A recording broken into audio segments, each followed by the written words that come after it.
নামাজের শেষ বৈঠকে এই ছোট্ট দোয়াটা না পড়া পর্যন্ত আপনি কখনো সালাম ফিরাবেন না। যতদিন আপনি বাঁচবেন, যতদিন আপনি নামাজ আদায় করবেন, ততদিন পর্যন্ত নামাজের শেষ বৈঠকে আপনি এই ছোট্ট দোয়াটা পাঠ করবেন, এরপরে আপনি সালাম ফিরাবেন। এতে কি হবে? প্রথমত আল্লাহ পাক আপনাকে ঈমানের সাথে মৃত্যু দিবে। আপনার মৃত্যুটা যখন হবে তখন ঈমানের সাথে মৃত্যু হবে।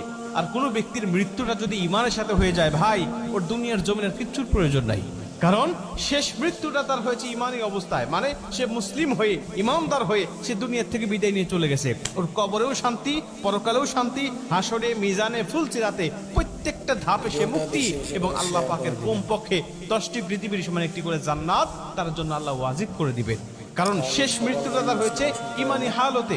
সাহাবীদের মধ্যে অনেকেই ছিল যারা শেষ অবস্থায় ঈমান গ্রহণ করে তারা জান্নাতি হয়ে গেছে। আবার অনেকেই আছে রাসূল সাল্লাল্লাহু আলাইহি ওয়াসাল্লামের সাথে থেকেছে, নবীজির সাথে নামাজ পড়েছে, কিন্তু সে